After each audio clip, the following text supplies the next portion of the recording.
পেঁপে চাষের ক্ষেত্রে একটি কথা খুব প্রচলিত যে আপনার গাছ যত মোটা হবে ফলন কিন্তু তত বেশি হবে। বিশেষ করে এই আমরা যারা বাণিজ্যিকভাবে করি আমাদের গাছগুলোকে মোটা করা হচ্ছে প্রধান লক্ষ্য এবং ফলনকে বড় করা, গাছ রোগ মুক্ত, তাহলে কিন্তু আমরা ফলনে সর্বোচ্চটা পেয়ে থাকি। দর্শক বন্ধুরা, আসসালামু আলাইকুম। নিয়ে আসলাম আমার সেই বীজের যে প্রজেক্ট, এইখান থেকে কিন্তু আমি অরিজিনাল শাহি জাতের বীজ এবং চারা তৈরি করে থাকি। আপনারা দেখেছেন green agro farm and nursery থেকে কিন্তু অনেকে চারা নিয়েছেন। সবাই বলেন যে আসলে অরিজিনাল রাজাশাহী কিনা। তো বন্ধুরা দেখেন, অনেকে বলে হাইব্রিড। এই যে আমার একদম গোড়া থেকেই কিন্তু ফলন আসে আমার এই জাতগুলোতে।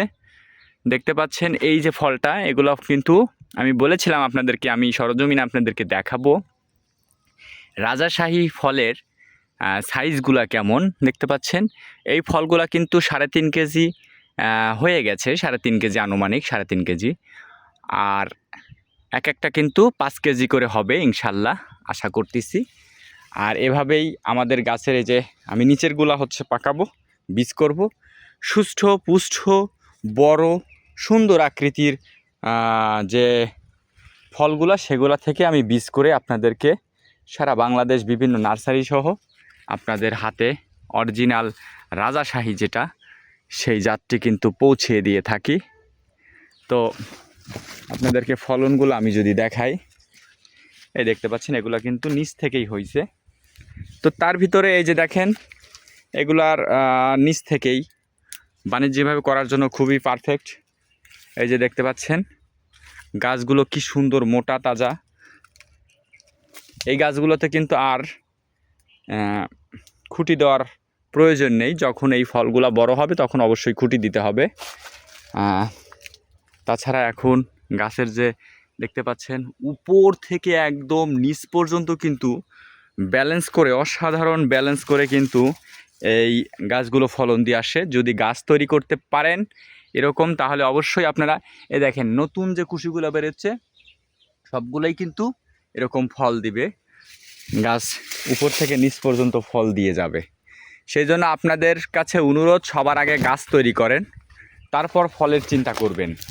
গাছ হলে আপনার ফল হবে। এই যে দেখতে পাচ্ছেন একটা গাছ, এই গাছে আমি বলেছিলাম যে পেঁপে চাষ একটা লাভজনক, কারণ এই গাছটা দেখতে পাচ্ছেন, এই গাছে কিন্তু এক একটা ফল যদি আমি ওই সাইডে দেখাইছি, এই ফলগুলো কিন্তু 3, 4, 5 কেজি করে হবে। সেক্ষেত্রে এই ফলগুলো আপনি হিসাব করেন এক একটা গাছে কি পরিমাণ ফল ঝুলে আছে, এবং উপরে তাকান এই ফলগুলোও কিন্তু, ফুলগুলো কিন্তু ফলে পরিণত হবে ইনশাল্লাহ। তো এই যে দেখতে পাচ্ছেন এই গাছটাও মাশাআল্লাহ সুন্দর ফলন হয়েছে।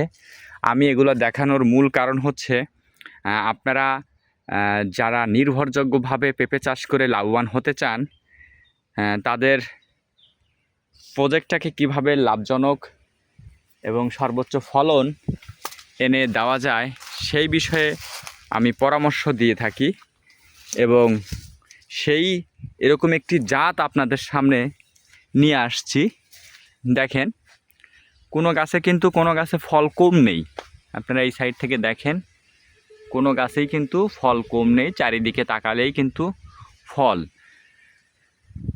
আর ফলের সাইজগুলো দেখেন, আপনারা হাইব্রিড করলে এত সুন্দর গাছও পাবেন না, এত সুন্দর ফলও পাবেন না, যদি সঠিক পরিচর্যা না করতে পারেন। আর সেই পরিচর্যাটা কিন্তু অত্যন্ত ব্যয়বহুল, প্লাস হচ্ছে আপনার সময় সাপেক্ষ, ধৈর্য, মানে অনেক কষ্টকর। যাই হোক, যারা স্প্রের ঝামেলা মুক্ত, আমি কিন্তু প্রায় 3 মাস এই গাছগুলোতে স্প্রে করি না, বৃষ্টির কারণে হোক আমি স্প্রে করি না, করার প্রয়োজন হয় না আমার। দেখতে পাচ্ছেন কোনো স্প্রের করার প্রয়োজন নেই। কিন্তু হাইব্রিড হলে আপনি এরকম গাছ তৈরি করতে পারতেন না, কারণ হাইব্রিড গাছ স্প্রে ছাড়া আপনি গ্রিন লেডি যেটা, ফার্স্ট লেডি, টপ লেডি, এই জাতগুলো কিন্তু স্প্রে ছাড়া একদম অচল। স্প্রে ঠিকমতো না করলে পাতাগুলা কুকড়ে যায়, পাতা নষ্ট হয়ে যায়। এই গাছের একটা সমস্যা হবে যে বৃষ্টি আসলে এই যে হালকা পাতাগুলো একটু নষ্ট হয়ে যায়, কিন্তু আবার ঠিক হয়ে যায়, ফলগুলো আবার বড় হয়ে যায়।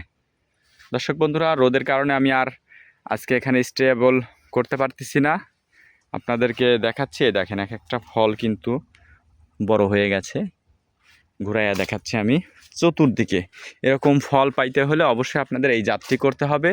আর এই জাতের অরিজিনাল চারা নিতে আমার স্ক্রিনে দেওয়া নাম্বারে যোগাযোগ করবেন। বাংলাদেশের যে কোনো প্রান্তে আমি আপনাদেরকে একদম সুস্থ সবলভাবে চারাগুলো যত পৌঁছে যায় এবং প্রয়োজনে আমি কীটনাশক সহ পাঠিয়ে দিই, সেক্ষেত্রে আপনারা আমার সাথে যোগাযোগ করতে পারেন। ধন্যবাদ। আসসালামু আলাইকুম।